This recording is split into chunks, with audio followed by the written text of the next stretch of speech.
This video sponsored by BuyMode shopping app. BuyMode e-shopping application is one of the online shopping app now available on Play Store and App Store. BuyMode e-shopping.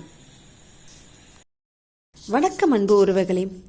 இன்று நாம் மின்சாரத்தில் பல்பை பயன்படுத்திக்கிட்டு இருக்கிறோம். மிக முக்கியமான ஒரு தேவையாக நமக்கு இன்றைக்கு இந்த மின்சார பல்பு இருக்குது. அதனை கண்டுபிடிச்சது யாருன்னு நமக்கு எல்லாருக்குமே தெரியும். திரு தாமஸ் ஆல்வா எடிசன். அவர் தான் நம்மளுடைய மின்சார பல்பை கண்டுபிடிச்சார். அந்த மின்சார பல்பை கண்டுபிடிக்கிறதுக்கு அவர் எவ்வளோ உழைச்சிருப்பாருன்னு நம்மளாம் எத்தனை பேருக்கு தெரியும்?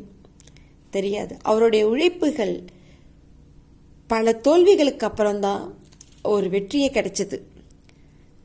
ஒரு முறை முயற்சிக்கலை, 2 முறை முயற்சிக்கலை, 3 முறை முயற்சிக்கலை, 1000 முறை முயற்சி செய்தார் தாமஸ் ஆல்வா எடிசன். ஆமாங்க, அவர் ஒவ்வொரு முறை தோல்வி அடையும் போதும் அந்த தோல்வியிலேருந்து பல பாடங்களை கற்றுக்கொண்டார்.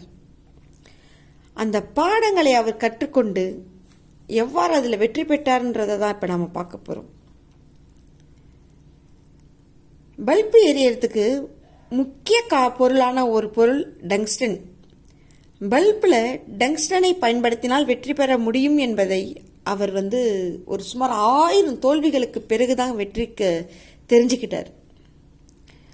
அதற்கு முன்னாடி அவர் மூங்கில் இழை, சிறு கம்பி, நூல் இழை, இது போல பல பொருட்களை இணைத்து பார்த்தார். ஆனால் அவருக்கு அதில் மிஞ்சினது எல்லாமே தோல்வியில் தான் முடிஞ்சது.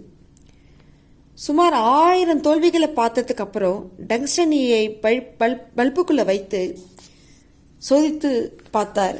அதில் வெற்றியும் பெற்றார்.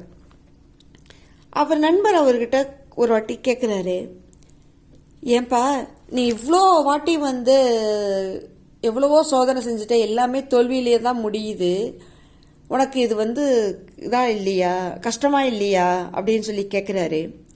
அதற்கு டங்ஸ்டன் நம்ம தாமஸ் ஆல்வா எடிசன் சொல்கிறாரு, நிச்சயமாக இல்லைப்பா, ஒவ்வொரு முறையும் சோதனை பெறும்போதும் நான் தோல்வி அடைகிறேன். அந்த தோல்வியிலேருந்து இறுதியில் நான் இந்த தவறை நாம் திரும்பி செய்யக்கூடாதுன்னு நான் கற்றுக்கிறேன். இறுதியில் வெற்றி பெற்றுட்டேன். ஒவ்வொரு முறையும் தங்களுடைய தோல்விகளை எப்படி எடுத்துக்கொள்கின்றனர் என்பதை இந்த முயற்சி காட்டுகிறது. நாமளும் நம்ம வாழ்க்கையில் பல ஏமாற்றங்களை சந்திச்சிருந்திருப்போம், தோல்விகளை சந்திச்சிருந்திருப்போம். ஆனால் அதுலேருந்து நாம் எப்பவும் துவண்டு போயிடக்கூடாது. நாம் எடுத்து வைக்கும் ஒவ்வொரு அடியையும் நாம் நிதானமாக வெற்றி பெறுவதற்காக எடுத்து வைக்க வேண்டும். அப்போ தான் நம்ம வாழ்க்கையில் பல வெற்றிகளை நாம் அடைய முடியும். தோல்விகளை தோல்விகளாக கருதாத காரணம்தான் சிலர் வாழ்க்கையில் வெற்றியை சந்திக்கின்றனர். நன்றி, வணக்கம்.